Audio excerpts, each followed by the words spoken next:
Okay, so speaking of Miss Tatiana, let's start with you. How are you doing today?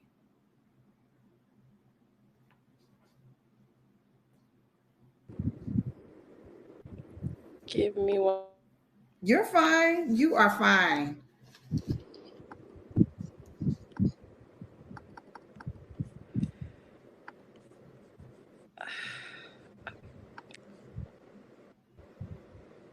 Can you hear me now? I can hear you. Okay, perfect. Cool.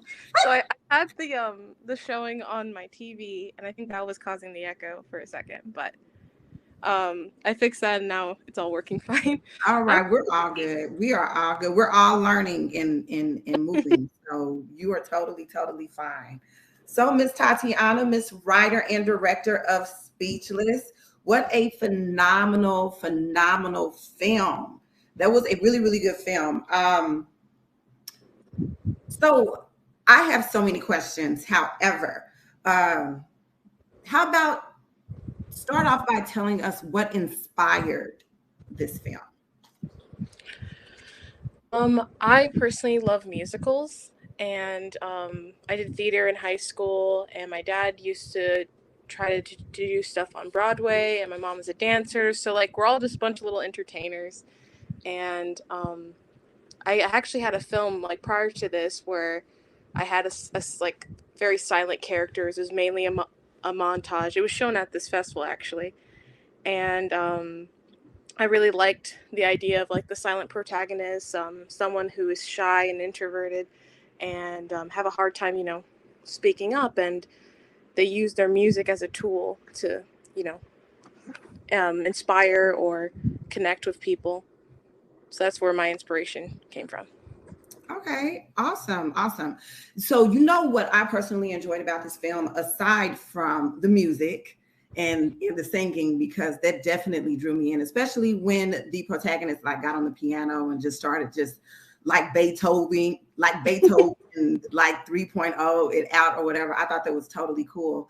But I really enjoyed the depiction of the mother and the son relationship, and I wanted to kind of ask you about that, like the connection that they shared. Was that purposeful, meaning that the connection that they shared, or like how they were connected was through music, and music was what brought them back together? Was that intentional? Um, so when I first wrote it, I always had like the father left, and it was always going to be the mother and the son, and they would always have like this like conflict, because the mother wanted him to be more practical and not kind of get like abandoned like she did when she was trying to do her own thing with music. And that's kind of where like the connection, like they connected through music and he got inspired by that, but because the father left and they were in financial ruin, it kind of just like all artist stuff became bad to her, and like she didn't want him to get hurt again in the way that she did. And so it kind of just like hardened her in a way, even though she still loves him, even though like she still wants what's best for him. She doesn't see it as a career or like a possible future for him. So she tries to shun it as much as possible. Okay, and I definitely saw that. I definitely saw the impact of the father leaving, that it took, that it had on both of them, but it definitely had that impact on her. And then it was also really interesting to me, the significance of the piano. Like, it had the same meaning, but it was on different sides of the coin Mm-hmm. for both of them. Like, for her, it was like the worst thing on earth because it meant that it broke up the family. But for Mason, it meant that that was his last memory of a family. And so the significance of like the piano and everything, and I don't know if that was purposeful, but it was what I pulled out of it. And it was, yeah, like it was just really kind of mind blowing for me about how it just all kind of intertwined and just came together. Um, so how long did this take for you to shoot? Oh, I can't hear you. I do. I can hear you now. Okay, you can? Okay, Yeah. perfect. Cool. So I started writing this in school for my screenwriting class, and then I wanted to use it for my senior film, but my senior film got pushed back because of like COVID and classes and stuff. And once I finally figured it out and wanted to like short it up and make it kind of around 15, it was like 14 pages long when I started. It went to 11, and then the film ended up being 15 minutes. So it's just a lot in there. But the shooting, we were given like 3 days, a whole weekend to shoot. And so, like, on Friday to Sunday, we shot everything at the house on Friday, and then like a little bit in the morning in the garage. Then we moved to the school, and the rest of it was at the school location. And that's pretty much how we shot everything.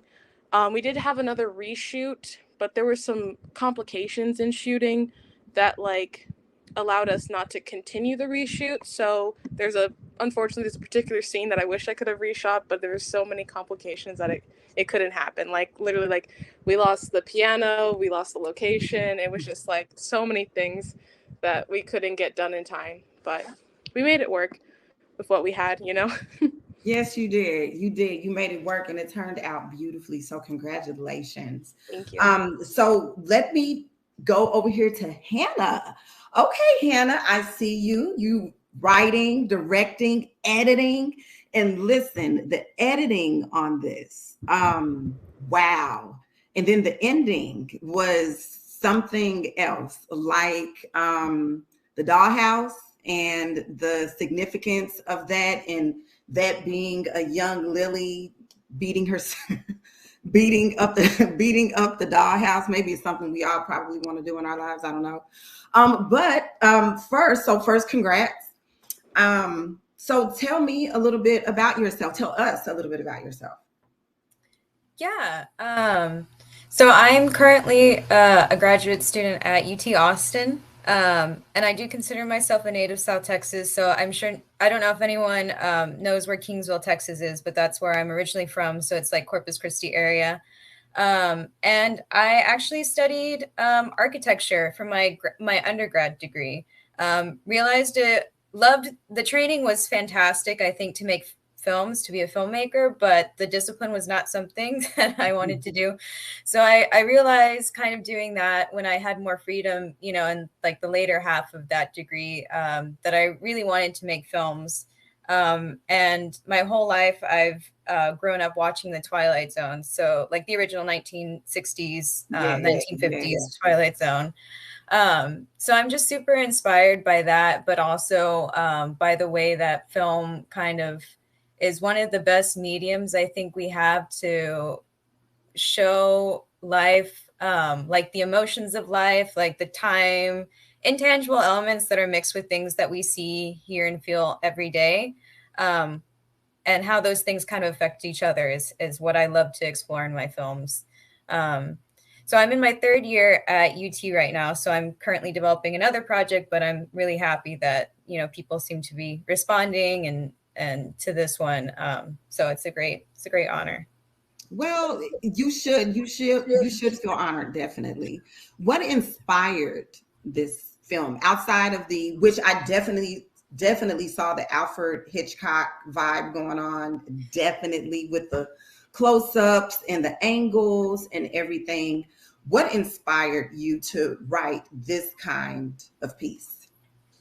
So I think the end, well, really the ending, kind of that twist ending, was really the first thing that popped in my mind. And I was really just watching the Twilight Zone again one day, and like the ending popped up in my head. But I really, so that's really what came first. And then kind of the rest of it developed once I really, really wanted to kind of um, show people this world. Like I really wanted to make a Twilight Zone episode essentially that was really based in a female perspective, which as much as I love the original Twilight Zone, I don't think we see that enough in the original show. And so I really felt like that was something that was missing. And I really, really wanted to show that, especially to like really get into this idea of what could happen when emotions and trauma go on unresolved. So that's also kind of one of the ideas behind this film, and how influential that is in our lives. So that was really the main inspiration. The way that I pitched this film when it was still in the development phase was that it was kind of like a Twilight Zone episode from a strong like female perspective.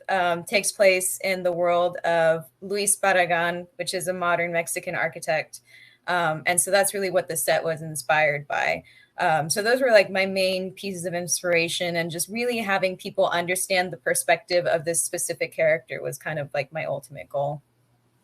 Cool beans, cool. So speaking of the set, so did you build that set? Because now that I know that you have a history in architecture, was that a built set, or was it a home, or what was that? It was both, actually. So the set that we used for the house, like the entire house, was an Airbnb. That's actually super close to where I live and super close to campus on Austin. So we got really lucky there.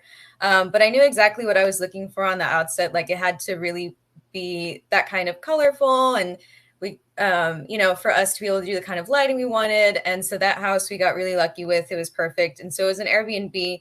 And then what we ended up doing is I had a wonderful production design team. And I included a wonderful set designer, set builder. And he actually recreated the hallway that's in the Airbnb that we rented. And then we just built the hallway in a studio on campus.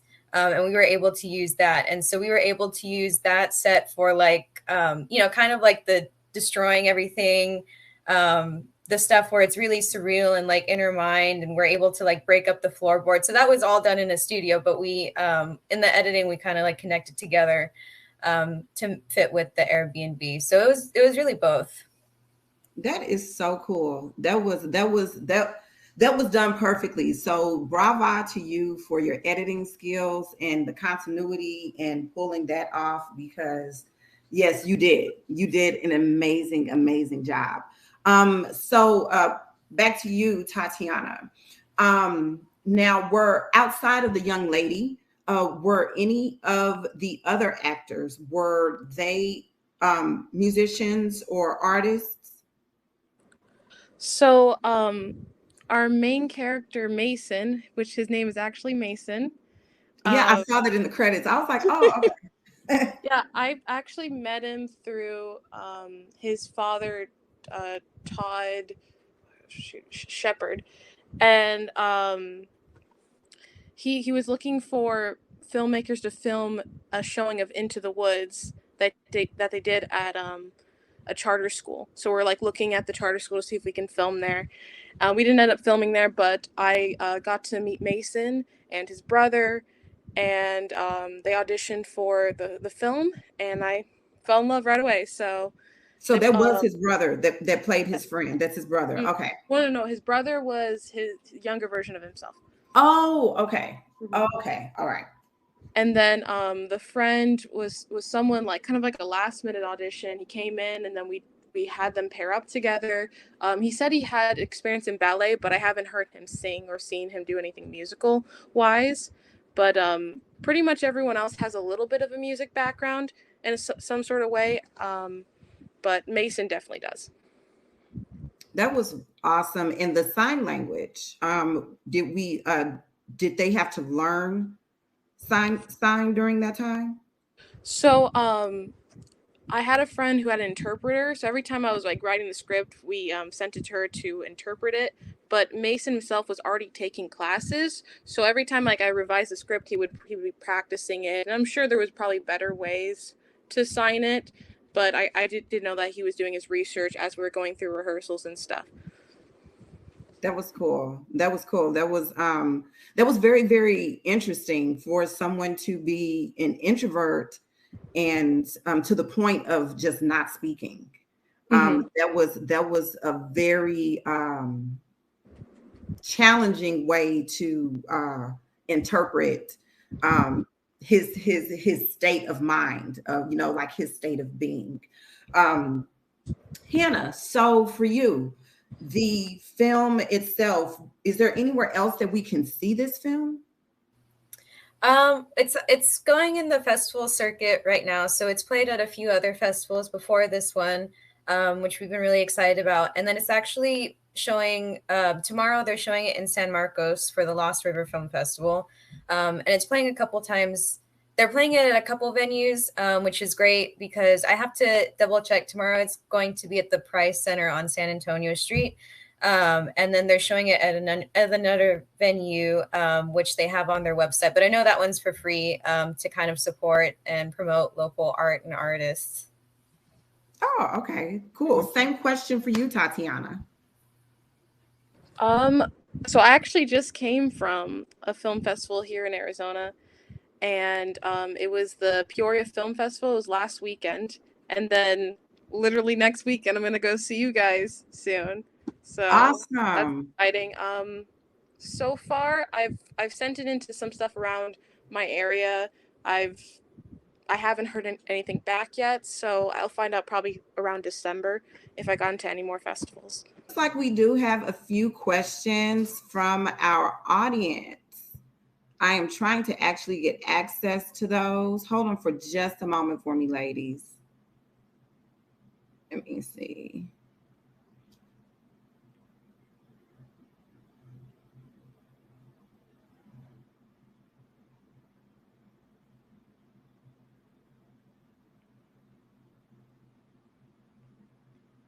Let's see.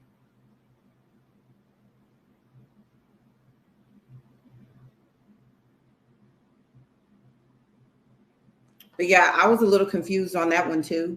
But I do want to see it now for sure, for sure. I definitely want to see this film. Anything about promiscuity just kind of pretty much sells me. So I definitely want to see this film now. Let's see. All right.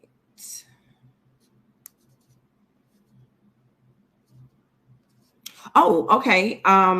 So Tatiana, what were in making this film and creating this film, what were some of the pros and cons, or rather, what was your favorite part? What was your favorite part about making these films, or making this film, excuse me?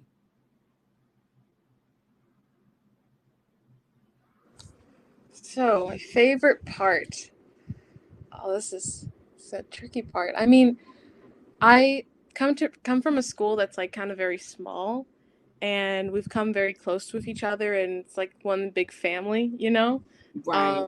So when we're doing our 3-day shoots, it's just like a big old sleepover, essentially. We're just having fun. We're waking up early. Some of us are cranky. Some of us are drinking coffee. You know, we're having fun. And then just kind of like the problem solving. You know, there was a lot of complications on set, and some calls could have been a little bit better, like going back now, but just like those little tiny solutions that just changed everything. You just kind of feel so proud about, and you feel so proud of your crew. And then like making this, the my assistant director made a wonderful schedule that we worked side by side with him, and constantly making those times, or like even if we're a little bit behind, we end up making the day at the end of it. So it like felt good, and everyone was like having really good positive attitude. And I had a huge storyboard, like coming into the film, and so there was a lot of shots. And because I'm the editor, or like I I wasn't going to be the editor, but I kind of ended up being the editor at the end of it. And I just have that editor mind where you just want a bunch of coverage, and so like I Right. A just lot of thought, shots, a lot of angles. yeah, a lot of angles. And so me and my DP would look at our binder, and we would try to like combine shots. And so that would take a lot of extra takes, but it was very interesting, like how we like constantly changed the depth of field, and like we did a lot of rack focusing, and we got very creative to combine certain shots that were wide to a medium to a close up, and it was a lot of fun to do. Cool. Cool. That sounds like that was a heck of a process, but all worth it. Hannah, a question from our audience. Were there any unique challenges that, or no, not that one, sorry, already asked it. Hannah, can you talk about the scenic design Was it very challenging for you, the creation of it? That's a good question. It kind of was and wasn't. I would say I learned it was really a great learning experience, truly. Because I kind of came into this film like having a, even though I was developing the story, I was kind of like writing and in production, like, you know, well, not production, but pre-production at the same time about a year ago. Because we really started getting this film off the ground with development and pre-production back in like August, September. And so I already kind of like knew exactly what I wanted, even though I didn't know all the details of the story yet. So like, you know, kind of house I needed, what kind of lighting I needed, it was always like very clear. And we were lucky to find an Airbnb that, you know, was available to us at the time we needed it and also had that vision that I was looking for. So really the learning experience and the challenge was figuring out how to kind of fit that in, like with building a set, how to like fit these two things together to like create an illusion of an entire house falling apart. And also how to do that with just like logistical things like budget and stuff, like what do we really need and what do we don't need to kind of make this idea sell. And so that was a big learning experience because, you know, I was coordinating with my professor who was super helpful, a production design professor, and then my designer, and then my set builder and cinematographer. And so every time I would go to them, I would learn like another piece on how to make this better and also more plausible for us to do.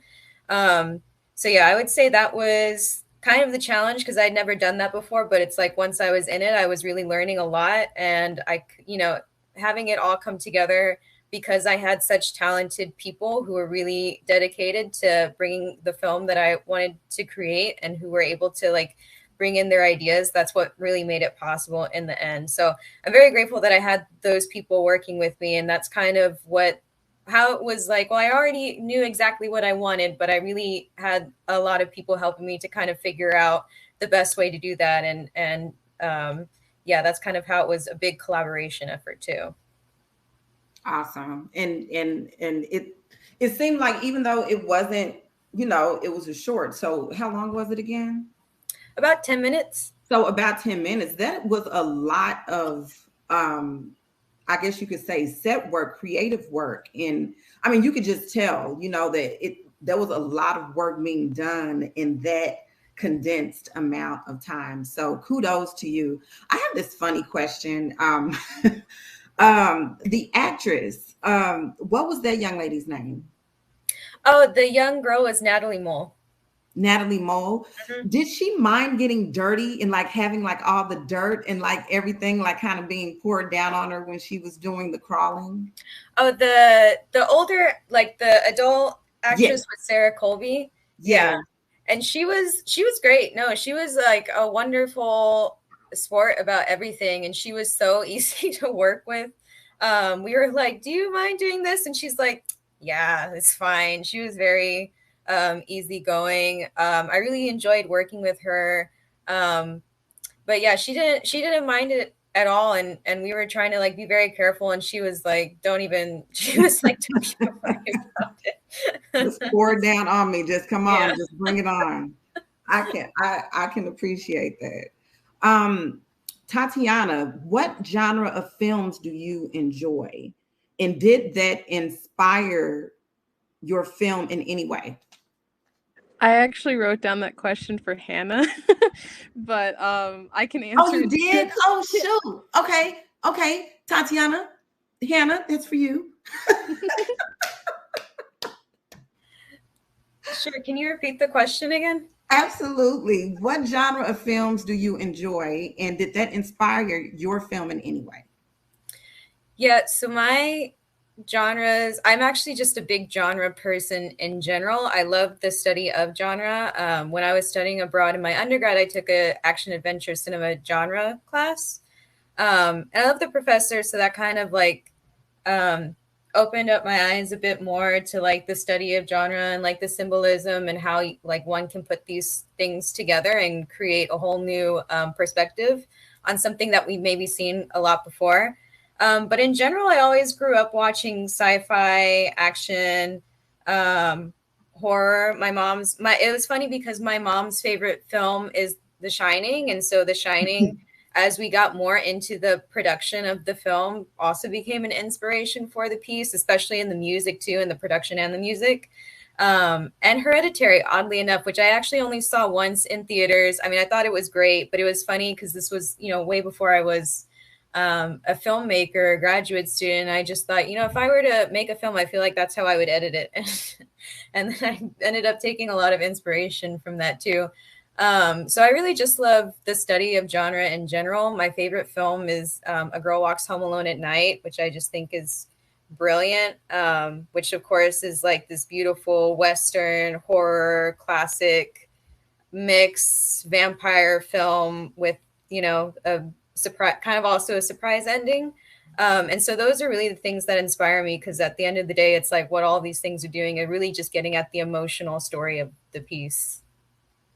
Cool. Okay. Okay. So I can definitely see the thriller, suspense, horror, kind of moving around in there. Tatiana, so where are you now studying?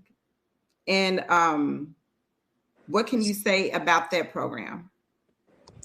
So I just graduated from Huntington University this year. Thank you. Um, and right now I'm just kind of a little bit taking it easy for this year, and then I'm probably going to go back into looking for jobs and maybe working on some side projects with some friends. But to be honest, a lot of things happened after graduation that kind of needed me to take a step back. But I will come back in the circuit soon. That's for sure. Um, but the program, I do wish I could have like experienced like the full on university experience. It's a satellite school. It's from the main school's in Indiana, but they came here to Arizona to just do animation, graphic design, broadcast, which the broadcast program is kind of small, honestly not existent right now because everyone wants to do film instead. But and then they actually added occupational therapy, which is a huge like leap. But it's a fun school. Like they renovated this old spa, and it's like this 3-story building. It's very beautiful inside, and they have like a product they have editing suites and like computer labs, and it was just like a great environment. Honestly, like sometimes around like freshman year I would be chilling with my other classmates working on those finals projects like at night, just chilling at the school in the computer labs, so just like a fun place to be around. And like I said, tight knit family. It's a private college, so it's like a Christian based school, but they honestly like anyone of any religion. Like I don't really have a certain religion I go by, but I had to take some classes, and everyone's respectful there and kind, which is very very encouraging. Yes, it is. Good stuff. This question is actually for the both of you. Hannah, I'll go to you first, and then once you finish, Tatiana, you can just chime right on in. Are there any, or are there unique challenges that you feel that you face or have faced as women filmmakers? Yeah, I definitely, the first thing that comes to mind is definitely finding people that can kind of help give you good critique and feedback, kind of like at the earlier phases of projects.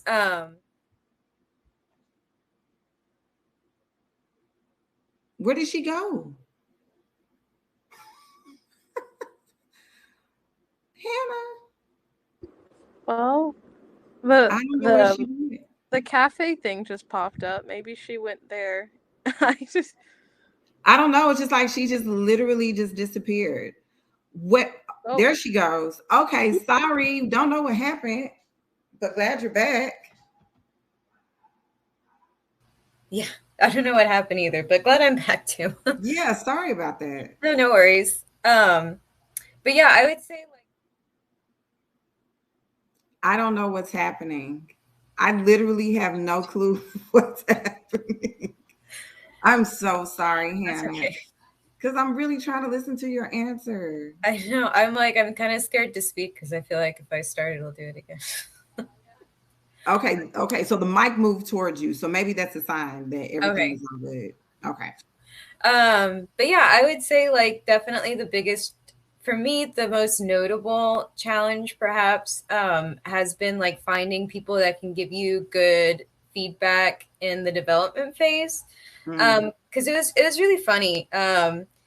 Because like once I had this film done at a certain point, like in the pre-production, production, and definitely in the editing phase, right? When I was showing people, it kind of was like immediately very clear to them, like what the story was and what was important and like what could help make this film better. From my peers, and I actually it's really amazing. Like the graduate student class I'm in, there's 2 men and 7 women, including myself.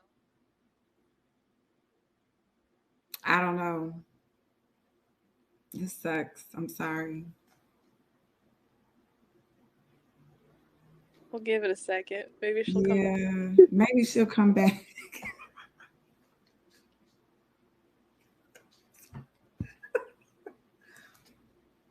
I'm sorry. I'm sorry, Hannah. Okay. But I can tell you where you left off. You left Yeah. off when you were talking about the pre-production. Yeah, the 2 men and the 7 women. Yes. Yeah, and so that's everyone who's in my class. But like even then, like when we were critiquing the script 2 years ago, actually at like a way earlier.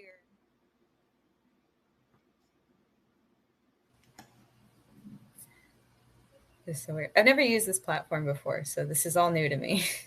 Oh, this is new to me too. This is Okay. this is really, really new. I don't even know what's happening right now. It's new. Okay.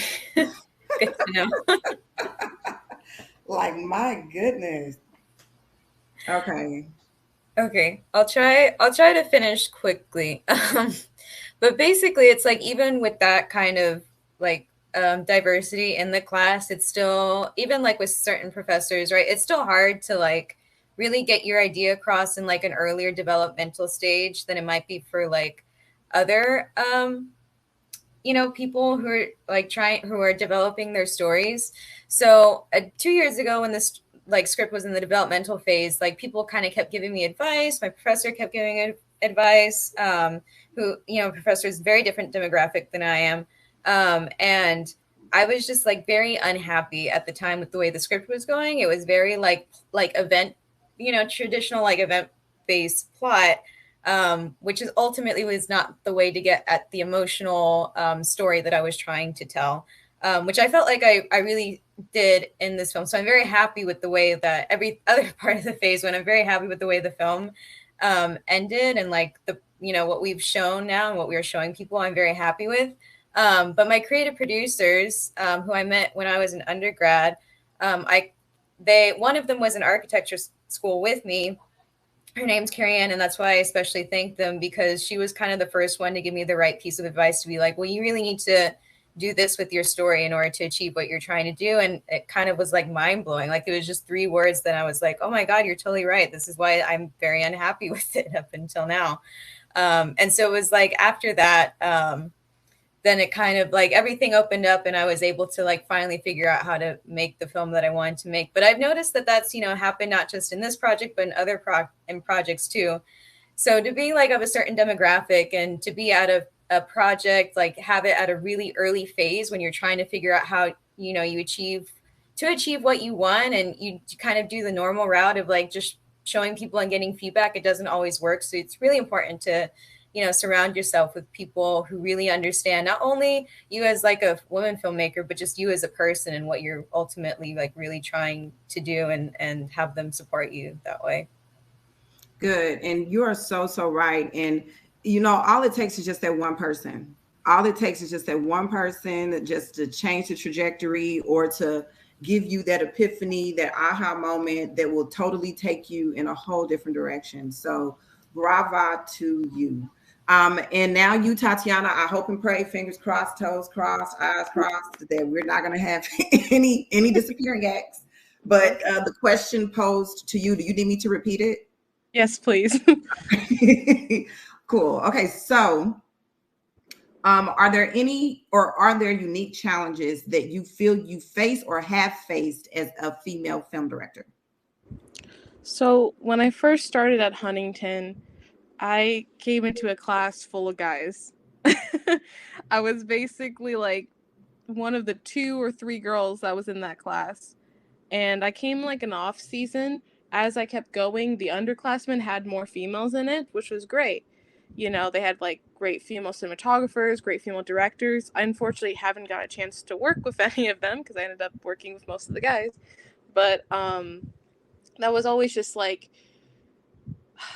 of like discouraging sometimes. Like I felt like I had to work twice as hard, you know. And then like sometimes you pay to go to college, you expect that the people will be there that like really want to make the most out of what they paid for, and then you get people that like why did you come? You know what I mean? Like they don't really want to show up to class, they don't really want to do the projects, you know, and they don't collaborate well, and so it gets frustrating after a while. It's like, wow, you are talented, but you know, you're how far are you going to go, you know, if you're not going to communicate with people, if you're not going to work well with others, you know.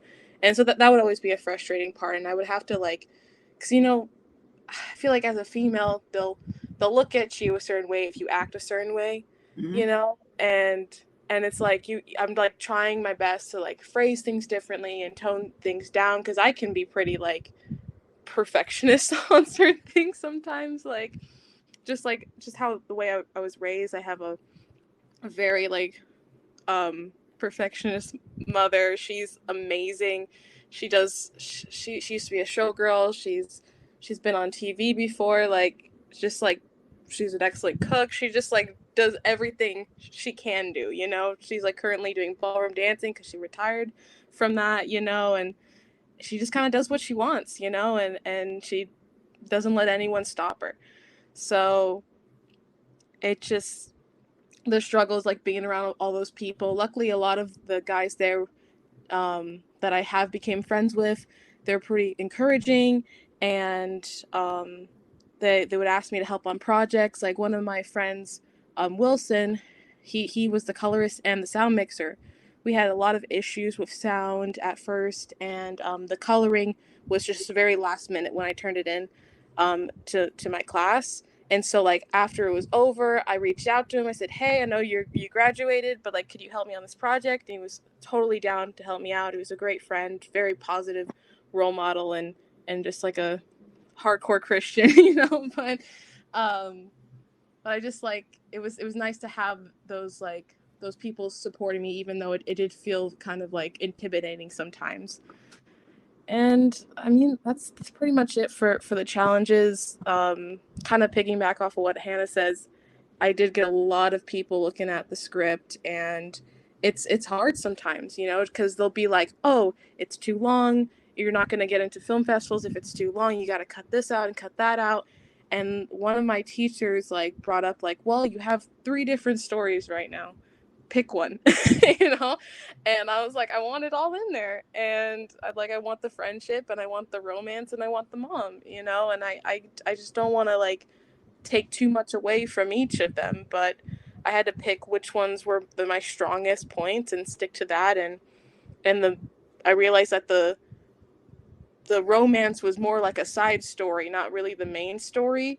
It was just something kind of like to distract from the friendship, from the conflict that Mason was actually having at the time. Okay, that's pretty much Well, it. well, you know what? You pulled it off. You know, you pulled it off. And kudos again to both of you ladies. Kudos, kudos, kudos. One thing that I will say before audience over to the coffee shop, if you have any more questions for our amazing filmmakers here, Miss Tatiana and Miss Hannah, one thing that I will say is that, you know, you have to learn how to drown out the negativity. Some stuff is constructive criticism, and some stuff is just flat out negativity, and, you know, just people projecting their inner issues on you. So when you figure that out and when you learn how to decipher through that, you can be amazing and shine your light and do whatever that you want to do. So what we're going to do right now is we are going to move over to the coffee shop. That way you can ask any questions or have conversations with these amazing women right here. And our next screening is about to roll out at 4 o'clock, and that is going to be the body autonomy screening, if I'm not mistaken. But how we're going to get over there is if you just click on this Women in Film Cafe button right down here at the bottom of the screen, that will take you over there to our next room. All right, ladies, you all have an amazing day. Audience, you all have an amazing day. Thank you so much.